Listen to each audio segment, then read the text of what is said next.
తండ్రి అయినా దేవుడే మనకు, తల్లి తండ్రి పోలికలున్నాయని చూపించాడు మనకు. తల్లి అయినా దేవుడే మనకు, తల్లి తండ్రి పోలికలున్నాయని చూపించాడు మనకు. మంచిది. మరి ఒకే పల్లి ఒకే పాడారు. సమయమైంది. స్తోత్రం. మరి మీ అందరూ చక్కగా దేవునికి కీర్తనలతో పాడుతూ దేవునికి స్తుతించి దేవునికి ఆరాధించున్నారండి. आप लोग परमेश्वर के प्रभु जी को गीत का माध्यम में उनका नाम में स्तुति किए हैं, आराधना किए हैं, इसलिए आप लोगों सबको मैं हमारा हृदय से धन्यवाद देते हैं. మీ అందరి పక్కన నా హృదయపూర్వకంగా వందనం చెల్లించుకుంటున్నాను. ప్రభుత్వ మహాత్నామకు ଆଉ ଗୀତ ମାଧ୍ୟମରେ ପ୍ରଶଂସା ଗୌରବ କରୁଥିବାରୁ ଆପଣଙ୍କୁ ମୁଁ ଧନ୍ୟବାଦ ଦଉଛି. ସେଥିପାଇଁ ଏ ସମୟରେ ଆମେ ବାକ୍ୟ ଶୁଣେ समय, ये समय हमें वाक्य सुने समय, ये समय मैंने वॉकिंग इन समय में अभी इस समय प्रभु जी का परमेश्वर का वचन सुने समय. आप लोग को फोन में जितना भी है आप साउंड म्यूट करके रखिए, जितना दूसरा आदमी के डिस्टर्ब ना हो. మరి మీ అందరి చక్కగా మరి ఫోన్లోనే కాబట్టి మీరు మ్యూట్ చూపించండి. దేవుడు మాటలు వినడానికి ఎక్స్పర్ట్ ఉందండి. ఎవరికి మరి ఇతరులు మనము పక్క వారికి ఎవరికైనా సరే మనం అభ్యంతరంగా కాక దేవుడి మాటలు వినడానికి మనము వేగిరిపడి ఉందండి. మరి అప్పుడు మన సమస్య जो फोन होती मीट कर रखो तो लोग मैंने गौरव संगे भी डिस्टर्ब ना हो. प्रभु को बातें सुनेगा मैं हजर दबा तो भाई प्रभु को बात अच्छी रमेश भाई और परमेश्वर का दास हमारा भाई है रमेश भाई, प्रभु का वचन देने के लिए वो तैयार है. మరి దేవుని దాసుడు మన సహోదరుడు రమేశ్వరు ఉన్నారు. దేవుని వాక్యం మనకు అందించడానికి ఆయన ఉన్నారు రెడీగా. మనందరూ దేవుని వాక్యం వింటామండి. సమయం ఆయనకి ఇవ్వబడుతుంది, ఆయన మనకు ముందుకు నడిపిస్తారు. మంచిది. దేవునికి మహిమ కలుగాక. మో భాయ్ సమస్తకు శుభయాజన. అందరికి వినిపిస్తుందా? ओके. परमेश्वर नाम की महिमा हो. आइए हम वचन की ओर चलते हैं. मत्ती सुसमाचार उसके 6-12 पद पढ़ते हैं. మత్తయి సువార్త 6వ అధ్యాయము 12వ వచనము చదువుకొని మనం ముందుకు వెళ్ళిపోదాం. మత్తయి సుసమాచాर तार 6 अध्याय 12 पद.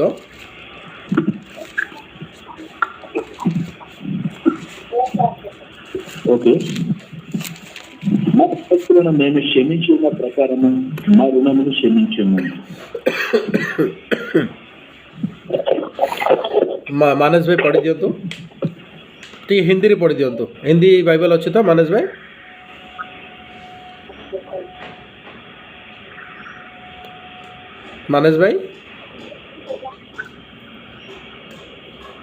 अच्छा हाँ हिंदी रे पढ़ी दियो.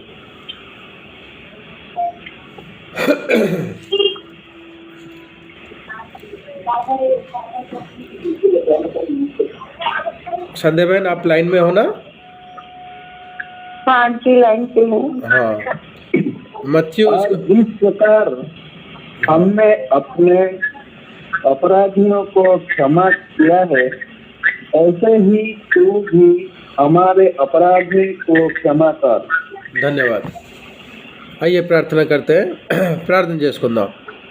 धन्यवाद पिता परमेश्वर, हमें सुंदर सुजग देने के लिए धन्यवाद देते हैं. पिता परमेश्वर तेरे हम एक नई दिन देखे हैं, इसलिए अब धन्यवाद देते हैं. हम जीवित हैं और जीवित के लोगों से हैं पिता परमेश्वर, इसलिए धन्यवाद देते हैं.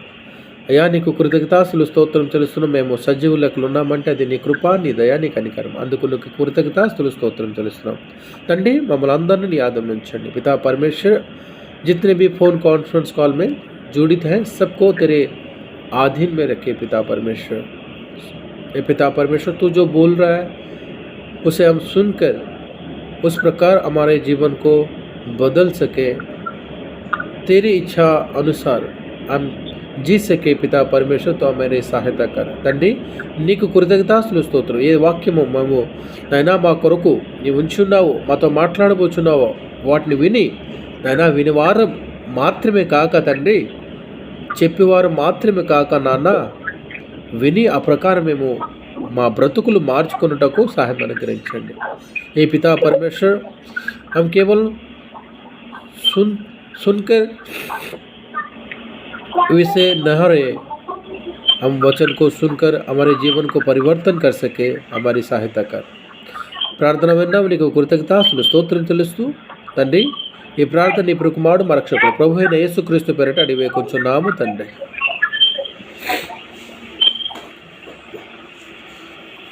धन्यवाद सबको वॉइस सुन रहा है ना అందరికి వినిపిస్తుంది కదా ఓకే మంచిది దేవునికి మహిమ కలుగాక మరి మన ప్రార్థన విషయంలో వినుకుంటూ వస్తున్నాం ప్రార్థన మరి యేసు ప్రభు తన శిష్యులకు నేర్పిన ప్రార్థనలో కొన్ని పాయింట్లు మనము చదువుకుంటూ వస్తున్నాం ప్రార్థన అనగా ఏంటిది అనే ఒక డెఫినేషన్ లేకపోతే దాని అర్థం దాని భావము యేసు ప్రభు తన శిష్యులకి చెప్పడం అక్కడ మనం చూస్తున్నాం 6వ అధ్యాయము మరి 9వ వచనం అలా చూసుకుని వస్తే మొత్తం ప్రార్థన కోసం ఉంటుంది మనం కొన్ని పాయింట్లు దాంట్లో చూసాం उस 6 अध्याय के 9 वचन से लेके हम जब देखते हैं प्रभु यीशु उनके चेलों को कुछ सिखा रहे प्रार्थना किस तरह किया जाता है चेले आकर पूछते हैं कि पिता तू हरदम प्रार्थना करता रहता है गुरु हमें भी सिखा दे प्रार्थना करना किस तरह करें तो प्रभु यीशु ने उन्हें प्रार्थना करना सिखा रहे हैं कि पहला ये सिखा रहे कि तुम्हें पिता परमेश्वर को प्रार्थना करना है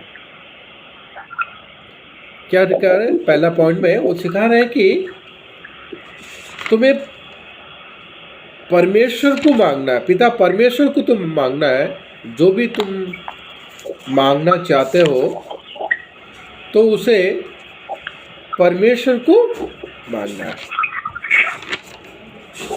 पिता को मांगना है और बहुत सारे हैं वो प्रार्थना किस तरह करे वो उनको नहीं पता रहता है చాలా మందికి ఇప్పటి వరకు కూడా ఎంత మేము 10 సంవత్సరాల నుండి వెళ్తున్నాము మేము 40 సంవత్సరాల నుంచి చర్చికి వెళ్తున్నాము అని చెప్పిన తర్వాత కూడా వారు ఎలా ప్రార్థన చేయాలో వారికి తెలియదండి बहुत सारे कलिसिया में देखिए किसे प्रार्थना करना है ये नहीं पता बहुत लोगों को इसलिए प्रभु यीशु मसीह स्वयं सिखा रहे हैं चेलों को कि तुम्हें पिता को ही प्रार्थना करना है उन्हें ही मांगना है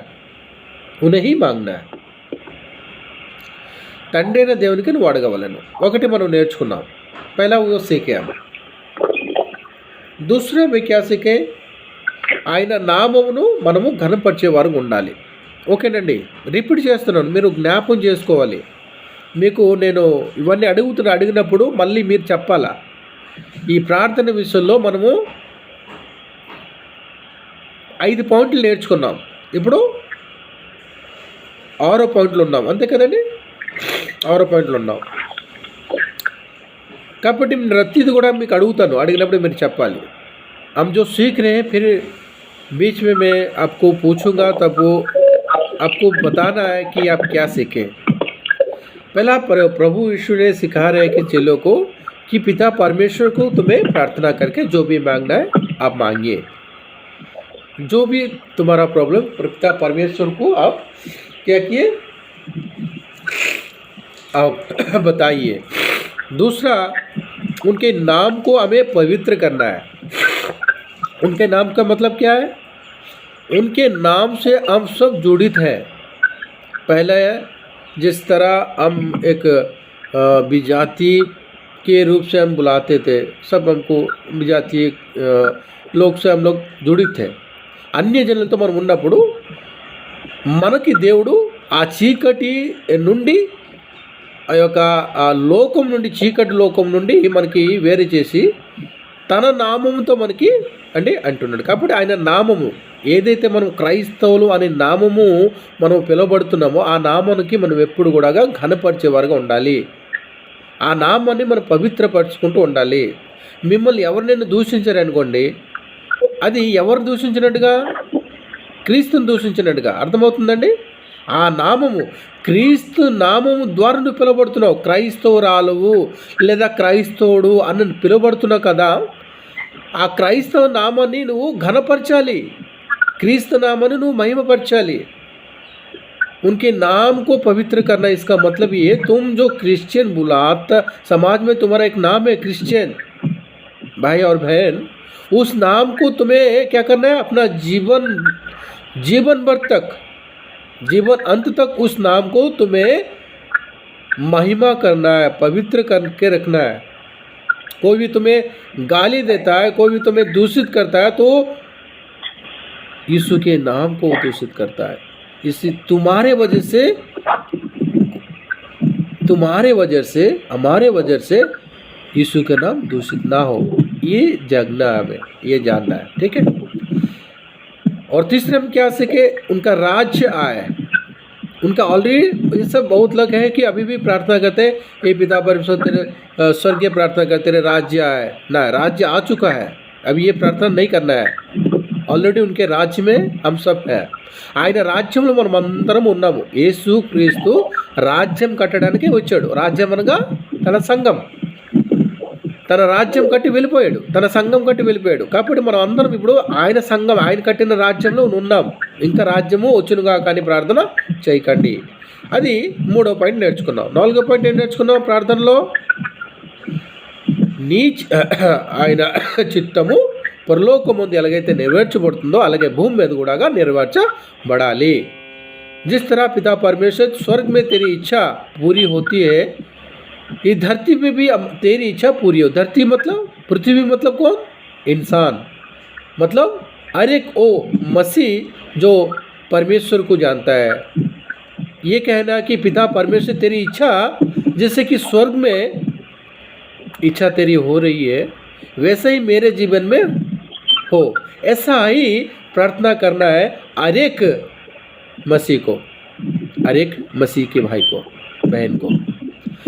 ప్రతి ఒక్క క్రైస్తవ సహోదరులకు ఏమని ప్రార్థించాలి? తండ్రి, నీ చిత్తం ఎలాగైతే పరలోకంలో నెరవేర్చబడుతుందో అలాగే తండ్రి నా యందును నీ చిత్తము నెరవేర్చాలి, నీ చిత్తమే నా జీవితంలో నెరవేర్చబడాలి అని ఈ విధంగా మనం ప్రార్థన చేసుకోవాలి। అర్థమవుతుందండి? ఇది 4వ పాయింట్। 5వ పాయింట్ ఏం చేసుకున్నామండి? మా అనుదిన ఆహారము నేడు మాకు దయచేయము। 5वां पॉइंट हम क्या सीखे? हमारे हर दिन के आहार हमें पिता परमेश्वर हमें दे। हम इंसान के ऊपर, धरती में इंसान के ऊपर डिपेंड रहना नहीं है। बहन सुबह जाओ। हाँ के म्यूट రొక్కినంది పెద్ద భాయి, సమస్త మ్యూట్ రొక్కందు, అందరూ మ్యూట్లో ఉంచండి। ఏదో శబ్దం వస్తుంది, మీరు ఫోన్ పెట్టుకొని నడడం గట్రా చేస్తున్నారైతే అలాగే చేయకండి।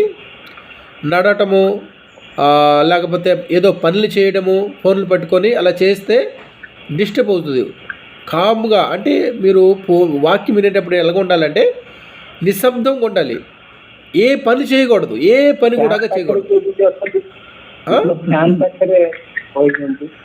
हाँ, फैन ఎవరైనా నడుపుతున్నారా? कोई भी फैन चलाए तो फैन बंद कर दे। ఎవరైనా ఫ్యాన్ నడిపితే ఫ్యాన్ నడిపేయండి, బంద్ చేసేయండి।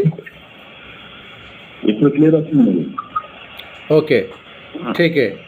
और हम 5वें पॉइंट में क्या सीखे? हर दिन के आहार हमें दे दे। हमें इंसान के ऊपर डिपेंडेंट रहना नहीं है, परमेश्वर के ऊपर रहना है। जैसे कि इज़राइल लोग 40 दिन मिस्र देश से कनान देश जब मोशे उनके साथ थे, 40 लाख लोग, तो किसने उनके आहार दिया? उन सबको आहार किसने दिया था? परमेश्वर ने। 40 साल और कितने? 6 लाख लोग। तो परमेश्वर के ऊपर डिपेंड रहना है हमें। మనము దేవుని మీద ఆధారపడి బ్రతకాలండి। 6 లక్షల కన్నా పైన దేవుడు ఆహారం పెట్టాడంటే ఇది మామూలు మాట అండి అరణ్యంలో. అంటే దేవుని మీదే మనం ఆధారపడి ఉండాలి అని తెలుసుకుంటున్నాం.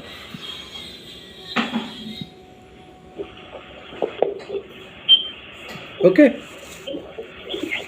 The person you are speaking with has put your call on hold. Please stay on the line.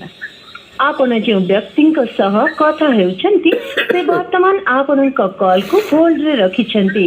ଦୟାକରି ଲାଇନ୍. ఓకే. ఎవరు కూడా డిస్టర్బ్ చేయకండి, మరి మధ్యలో ఎవరు ఫోన్ చేయకండి, డిస్టర్బ్ అవుతుంది. ఓకే, మంచిది. మనం ఇప్పుడు ఈ 6వ పాయింట్ ఏం నేర్చుకున్నాం? మా రుణస్తులను మేము క్షమించిన ప్రకారం. ఇది 6వ పాయింట్ అండి. ప్రార్థనలో ఇది 6వ పాయింట్. బాగా జ్ఞాపకం ఉంచుకోండి. మనం చదువామండి, మా రుణస్తులను మేము క్షమించిన ప్రకారము మా రుణములను క్షమించము. ఒరియన మరి సహోదరులు చదివారు హిందీలో, हमारे अपराधियों को हम जिस तरह क्षमा किए पिता परमेश्वर हमारे भी अपराधों को तो क्षमा कर दे. हाँ बहन और भाई, हम जब दूसरे के अपराधों को क्षमा नहीं करते हैं तो ये जान लीजिए कि हमारे अपराधों को भी क्षमा नहीं किया जाएगा.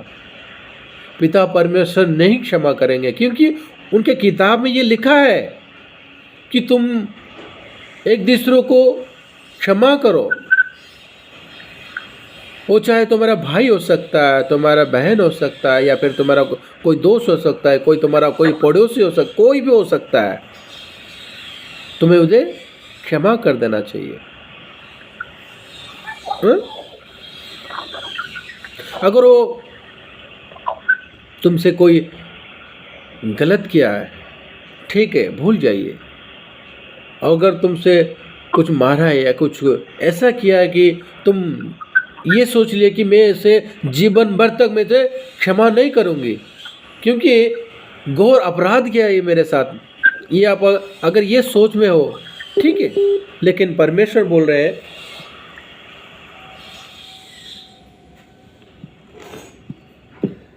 एक मिनट, ఓకే, అందరు లైన్లో ఉన్నారు. పరమేశ్వర్ బోల్ రहे कि तुम्हें క్షమా करना है. మనము ఏం నేర్చుకుంటున్నామంటే క్షమిస్తేనే క్షమించబడతామండి. మనం 2 ఉదాహరణలు చూసామండి. ఒక క్రైస్తవ కుటుంబము క్షమించబడ్డది. ఎవరు? గ్రామ్స్టన్ ఒక భార్య. గ్రామ్స్టన్ని మరి తన 2 కుమారులని ఆ జీప్లో ఉంటుండగా ఆర్ఎస్ఎస్ వాళ్ళు ఏం చేశారంటే తగలబెట్టి కాల్చేసినప్పుడు వాళ్ళ ముగ్గురిని కాల్చి చంపేశారండి. ఆ వ్యాన్లో ఉంటుండగానే సేవ చేసడానికి వచ్చాడు ఒరిస్సాలో, వారికి కాల్చి చంపేశారు. जब ग्रैमस्टन ने उड़ीसा में महरबंज में जब सेवा कर रहे थे, कुष्ठ आश्रय में बहुत सेवा कर रहे थे, उनको क्या किया, आरएसएस लोगों ने कुछ जो क्रिश्चियन के विरोधी थे वो लोग आके क्या किए, उनके 2 बच्चों को और ग्रैमस्टन को जीप के सहित क्या किए, जला के मार दिए. तब पूछा गया कि उनके वाइफ को उनको वाइफ को पूछा गया कि उनको क्या सजा दिया जाए.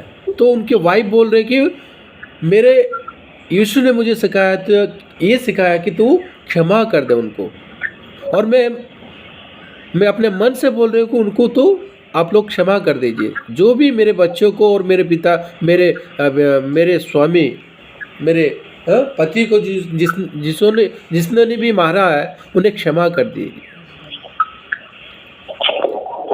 అంటే నా భర్తను నా పిల్లల్ని ఎవరైతే చంపారో వారిని నేను క్షమిస్తున్నానని ఆమె అన్నదండి. ఎవరు? గ్రామ్స్టన్ ఒక భార్య. ఎందుకు? ఈ వాక్యము, ఈ వచనం ఆమె చదివింది కాబట్టి. అర్థమైందండి? చదువుతూ మాత్రము మనము అంటే చదివాము వెళ్ళిపోయాము, ఆ పరిస్థితి వచ్చినప్పుడు అలా చేయలేదనుకో ఏం లాభం అండి బైబిల్ చదివి, లేకపోతే ఏం లాభం అండి వాక్యం విని. వాక్యం వింటున్నామంటే ఆ ప్రకారం జీవించుకోవడానికే వాక్యం వినాలి. ఆమె విన్నది వాక్యము. గ్రామ్స్టన్ ఒక భార్య విన్నది. ఎంత పెద్ద అపరాధి అయినా కూడా నువ్వు క్షమించాలని నా యేసయ్య చెప్పాడు గనుక నేను నా అపరాధులను క్షమిస్తున్నాను అని చెప్పిందండి. మరి ఎవరు క్షమించలేకపోయారు? హైదరాబాద్లో దిశ అని తెలుసు కదండి. దిశ, హైదరాబాద్లో దిశకు ఆమెకు కూడా మరి బలాత్కారం చేసి కాల్చేసి చంపేశారండి. కానీ అక్కడ ప్రభుత్వం వారి యొక్క కుటుంబం ఏమన్నారంటే వాళ్ళకి చంపేయాలి, ఈమెకి చంపారు కాబట్టి కాల్చి వాళ్ళు కూడా చంపారు. అలాగే అండి అక్కడ ప్రభుత్వం చంపేశారండి. ఆ నలుగురిలో 5 దగ్గర ఎంతమంది ఉన్నారో మనకి కరెక్ట్గా తెలియదు కానీ చంపేశారండి, ఎన్కౌంటర్ చేసి చంపేశారు. అలాగే ఇంకా మరి ఇంకొక ఘటన కూడా జరిగింది మన ఢిల్లీలో. నిర్భయ కేసులో ఏమైంది ఢిల్లీలో, ఆమె కూడా ఆ తల్లికి అడిగినప్పుడు అమ్మ నీ కూతుర్ని బలాత్కారం చేసి చంపేశారు కదా, మరి ఈమెను ఏం చేయాలంటే ఆమె అన్నది చంపేయాలి, మరి రెండోసారి జగడ వాళ్ళు కూడా అందరూ చంపేయాలని చెప్పిందండి. అంటే మనం చూస్తున్నామండి లోకము క్షమించలేకపోతుంది, కానీ ఒక క్రైస్తవ కుటుంబము వారి అపరాధులు క్షమిస్తుంది. ఇదండి తేడా అనమాట. ఒక వ్యక్తి మారు మనసు పొందుతున్నాడంటే దానికి అర్థం ఏంటంటే ఈ గుణాలు ఉండాలి. ఒక క్రొత్త జన్మించిన వాడు వ్యక్తి ఎలాగుంటాడంటే ఆ యొక్క పాత ఆచారాలన్నీ లేకపోతే పాత అలవాట్లన్నీ పాత రోధవాదాలన్నీ పాత కక్షలన్నీ ఏదైతే పాత గుణాలు ఉన్నాయో అవన్నీ విడిచిపెట్టి క్రొత్తవి ఆ యొక్క జీవితంలో అనుసరించడము, క్రొత్త జీవితము లేకపోతే కొత్త జన్మము దానికి అంటారండి. అర్థమైందా? వారు క్షమించలేకపోయారు, ఈమె క్షమించింది. निर्भया केस देखिए, दिशा से केस देखिए, उन लोग क्षमा नहीं कर पाए, उन लोग मारे बच्चे को मारे तो उन लोग को मारा जाए वो लोग बोले, वो मार दिया गया उनको. लेकिन एक क्रिश्चियन परिवार जो कि ग्रैमस्टन के वाइफ ने क्या बोला उनको, मीडिया को, मैं पूर्ण मन से बोलती हूँ उनको क्षमा कर दीजिए, जो भी मेरे हस्बैंड को और मेरे बच्चों को जिन्होंने भी मारा है मैं उन्हें क्षमा करती हूँ. बताइए ये फ़र्क है अब में और उनमें. हमें क्षमा करना है. अगर क्षमा नहीं करते हैं तो क्षमा कैसे मिलेगा भाई, कैसे मिलेगा बहन? మనం క్షమిస్తేనే క్షమించబడతాము. ఇది గుర్తుపెట్టుకోవాలి. మనము స్పష్టంగా వాక్యం చెప్తుంది అంటే. ఓకే, మనం ముందుకు వెళ్ళిపోతాం. క్షమించే మనసు మాత్రము ఖచ్చితంగా ఉండాలండి. సామెత 19:11 వచనం చదువుకుందాం. క్షమిస్తేనే వాళ్ళు మంచి బుద్ధి కలిగిన వారు, దేవుని జ్ఞానం కలిగిన వారని దేవుని వాక్యం చెప్తుందండి. నీతి వచన్ 19:11, నీతి వచన్ భాయ్ హితోపదేశ్ 19:11, సామెత 19:11.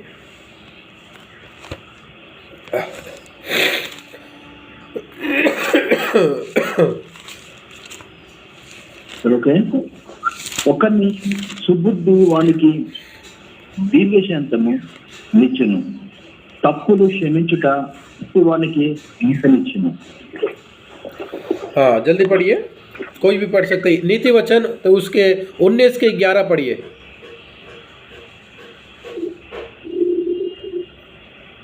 हितोपदेश 19:11.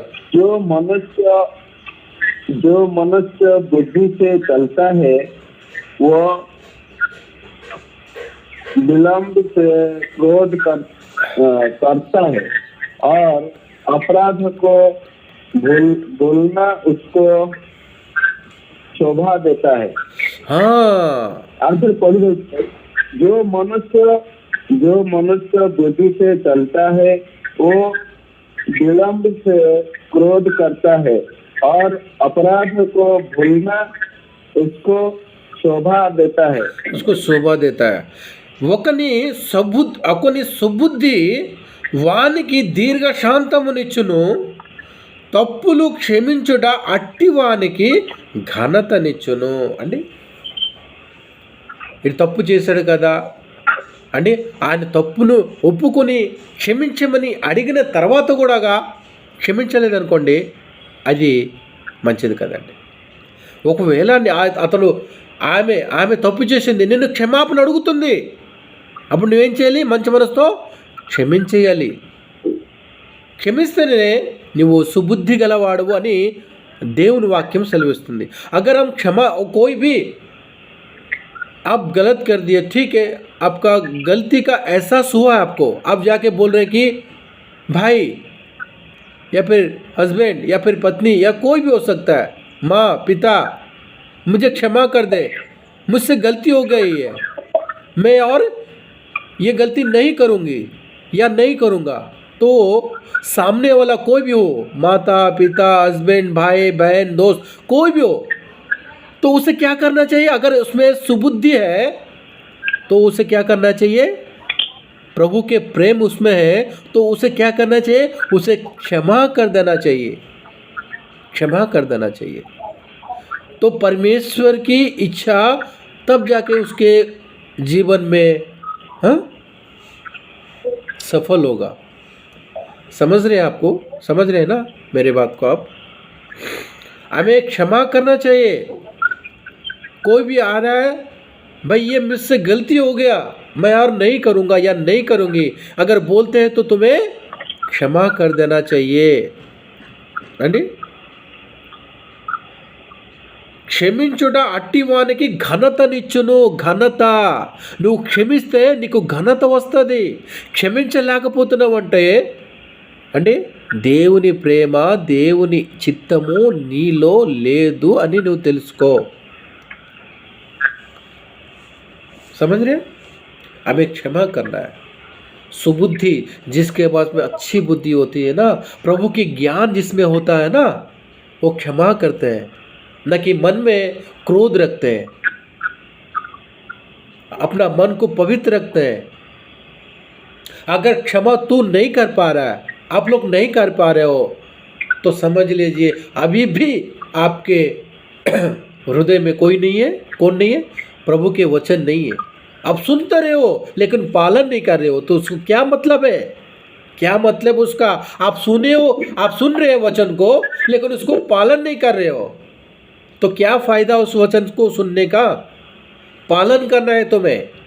जिस तरह ग्लैडिन, मतलब वो अपना क्रिश्चियन फैमिली, कौन, ग्रैमस्टन के वाइफ ने क्या किया? मैं क्षमा करती हूँ जिसने मेरे हस्बैंड, मेरे 2 बच्चों को मारा है, जिंदा जला दिए, फिर भी मैं उन्हें क्षमा करती हूँ। क्यों? क्यों बताइए, क्यों क्षमा कर दी? क्योंकि परमेश्वर की वचन उसके హృదయ में बसा है। ఎందుకు క్షమించగలిగిందంటే ఆమె దేవుని వాక్యం వింటుంది, విని ఆ ప్రకారం జీవిస్తుంది కనుక అండి। వినటము గొప్ప విషయం కాదండి, విని ఆ ప్రకారం జీవించడమే గొప్ప విషయం। అది దేవునికి కావాలి। ఓకే, మరి కొన్ని చదువుతాం।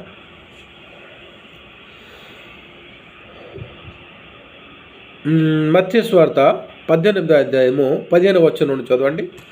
మత్తయి సుసమాచాर ତାର 18 ତାର 15 ପଢ଼ିବା। ମଥ୍ୟୁ ତାର 18 15 ପଢ଼ିବା ଆମେ। మత్తయి సుసమాచాर మత్తయి సువార్త 18వ అధ్యాయము 15 నుండి చదువుతాం। 15వ వచనం నుండి। నువ్వు నీ సహోదరుడు నీ ఎడల తప్పిదము చేసిన ఎడల నువ్వు పోయి నువ్వును అతడును ఒంటరిగా ఉన్నప్పుడు అతన్ని గద్దించము। అతని మాట విని నీ సహోదరుని సంప్రదించుకుంటేవి, అతడు వినని ఎడల 2-3 ఓకే ఓకే ଚାଲୁ మన ଭାଇ ପଢ଼ି ଦିଅନ୍ତୁ।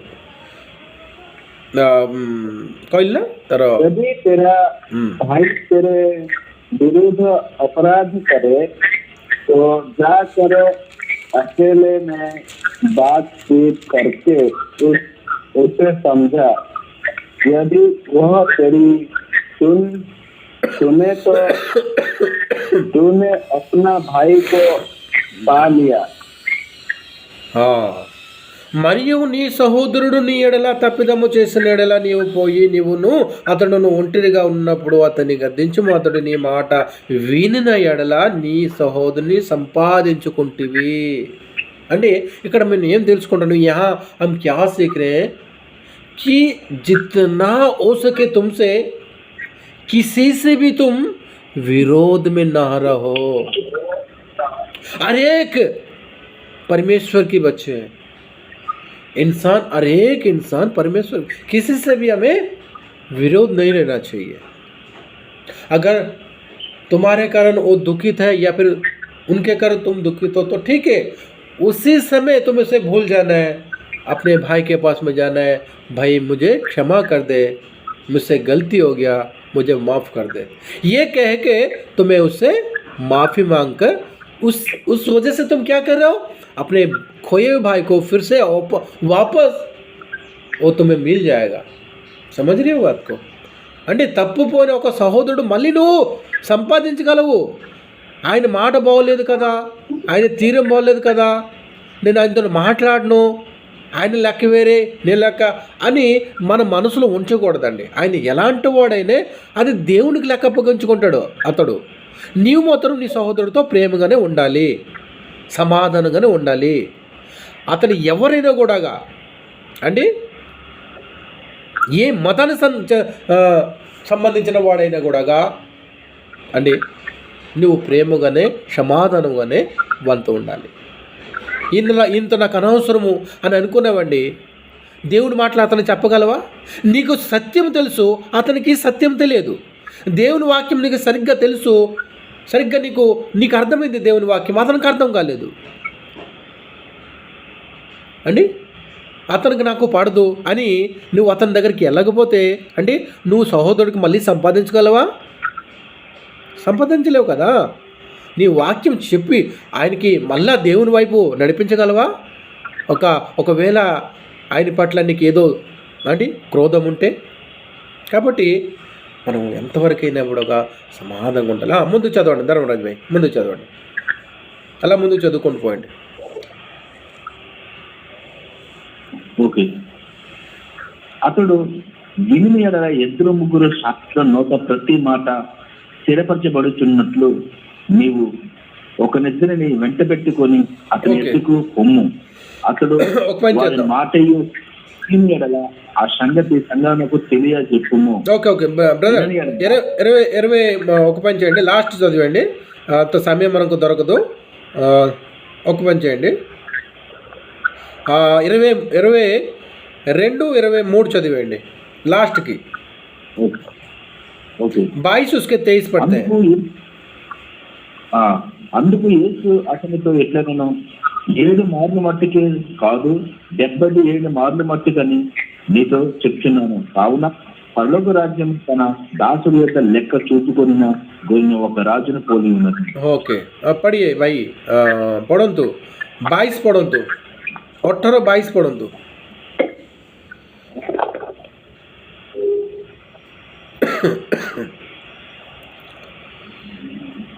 ସେଇ ମଥ୍ୟୁ ତାର 18-22।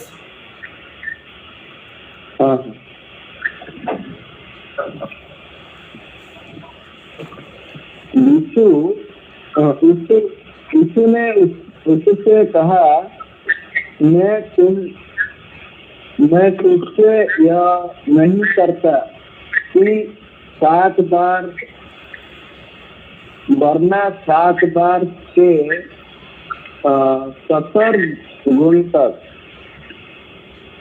यीशु ने उससे कहा, मैं तुझसे यह नहीं करता कि 7 बार वरना 7 बार के 70 गुण तक। 7 మార్లు కదా, 7 × 70 మార్లు నువ్వు క్షమించు అండి. అంటే మనకి యేసు ప్రభు ఏం నేర్పుతున్నాడంటే, నీకు క్షమాపణ అనేది ఉండాలి, బస్ అంతే. క్షమించే గుణమే ఉండాలి. నీ సహోదరుడు నీ పట్ల, లేకపోతే నీ భర్త నీ పట్ల, లేకపోతే నీ భార్య నీ పట్ల, నీ ఇంటి వారి పట్ల, నీ ఫ్రెండ్స్ నీ పట్ల ఎంత పెద్ద ఘోరమైన పాపం చేసిన, ఎంత పెద్ద ఘోర అపరాధం చేసినా కూడా వారిని క్షమించే మనసు నీకు ఉండాలి. ఒకవేళ ఆ క్షమాపణ గుణము, పొందే గుణము అతనిలో ఉన్నది, లేకపోతే ఆమెలో ఉన్నదనుకో అండి, ఆయన కూడా పరలోక రాజ్యానికి హక్కుదారుడు అవుతాడు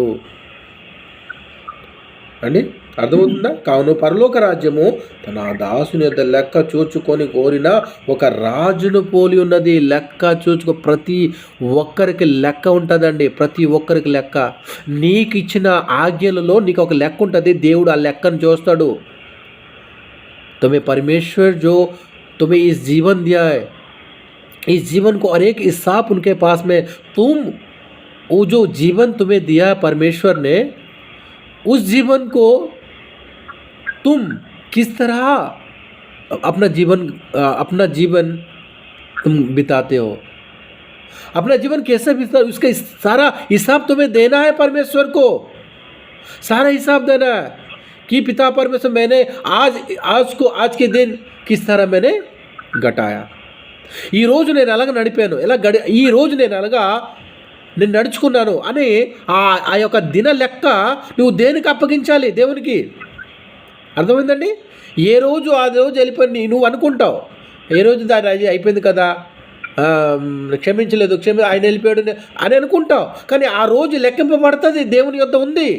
ఆ తీర్పులో నీకు అడగడం జరుగుతుంది. తీర్పు దినంలో పలానా రోజు ఒక వ్యక్తి నువ్వు వచ్చినప్పుడు క్షమించు అని ఆమె నీకు అడిగింది కదా, నువ్వెందుకు క్షమించలేదు అడిగినప్పుడు ఆ వ్యక్తి మౌనంగా ఉండిపోతాడండి.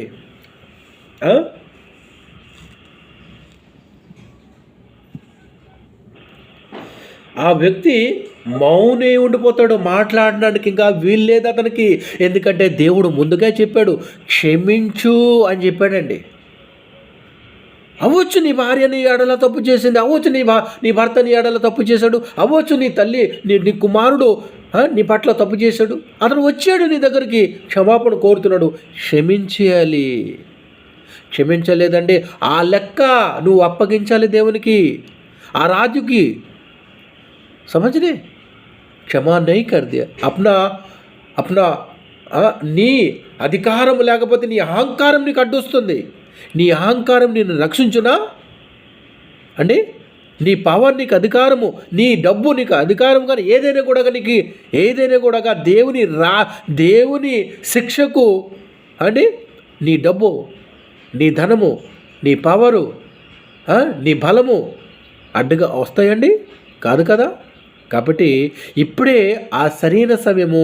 క్షమించు, ఇతరులకు క్షమించు, నువ్వు క్షమాపణ పొందుకుంటావు. आप जिस तरह तुम क्षमा करोगे ना दूसरे को, उसी तरह परमेश्वर भी तुम्हें क्षमा करने के लिए वो दयावान परमेश्वर है. दयावान परमेश्वर, उनके नाम दयावान परमेश्वर है, दयालु परमेश्वर है. तुम्हें क्षमा कर देगा. अगर तुम्हारे भाई और बहन को या किसी भी को वो तुम क्षमा नहीं कर पा रहे हो, तुम्हारे साथ बहुत घोर अन्याय किया उसने, क्षमा कर दे बहन, क्षमा कर दे क्षमा. भूल जाओ उसे कि मैं क्षमा करती हूँ तुझे, तुम मुझसे कितना भी मेरा गलत कर दिया, कि मेरा नुकसान हो गया, मेरा जीवन को बर्बाद कर दिया, या फिर कुछ और कुछ भी, एनीथिंग, कुछ भी हो सकता है कारण. हमें उस चीज़ को, उस विषय को अपने मन में रखना नहीं है. बस ఏది జరిగిపోయిందో మనము వాటిని మన హృదయంలో స్థానము ఇవ్వకూడదు. క్షమించేయాలి, పూర్ణ మనసుతో క్షమించాలి. అంటే 2 ఆజ్ఞలు కదండి. దేవుడు పరలోకంలో వెళ్ళడానికి 2 ఆజ్ఞలు ఇచ్చాడు. ఏదండి? మొట్టమొదటిగా నీ పూర్ణ మనసుతో, నీ పూర్ణ హృదయముతో నీ దేవుడైన యెహోవాను ప్రేమించుటయే. అంటే ఆయన మాట వినుటయే మొదటి ఆజ్ఞ. రెండోది నిన్ను వలె నీ పొరుగువాని ప్రేమించుటయే. నీ పొరుగువారు ఎవరైనా కూడా, నీ స్నేహితుడు కావచ్చు, నీ ఇంటి వారే కావచ్చు, నీ తల్లే కావచ్చు, నీ అన్నయ్య కావచ్చు, ఎవరైనా నీ పొరుగువారు, వారిని క్షమించాలి. ఈ 2 ఆజ్ఞలని నీకు పరలోకము తీసుకుని పోతుందండి. మాట్లాడకండి. ఈ 2 ఆజ్ఞలే నీకు పరలోకం చేర్చేది. నీవు 2 ఆజ్ఞలు నువ్వు పాటించేవాడుగా నువ్వు ఉండాలి. మాట్లాడకండి తల్లి. ఎవరో మాట్లాడుతున్నారు, మాట్లాడితే కట్ చేసేస్తాం ఫోను. మరి లెఫ్ట్ చేయము, గుర్తుపెట్టుకోండి. చెప్పిన తర్వాత కూడా మీరు ఫోన్లో మాట్లాడుతున్నారంటే ఫోను మేము కట్ చేసేస్తాము, మరి కలపము. దేవుని విలువైన మాటలు మీకు మరి దొరకవు, గుర్తుపెట్టుకోండి. దేవునికి ఇచ్చేది మీరు సమయం గంటే, మిగతా దినానికి 12 గంటల్లో మీరు 11 గంటలు మీవే. దేవుడికి ఇచ్చేది గంట. ఈ గంటలో మీరు జాగ్రత్తగా దేవునికి భయపడుతూ ఉండండి. हम परमेश्वर के उपासना में डर के रहें, डरते हुए रहना है हमें. परमेश्वर जो बोलते हैं हमारे भलाई के लिए बोलते हैं, उसे सुनना है, सुनकर उस प्रकार हमें चलना है. आज सुन लिया, चलो ठीक है,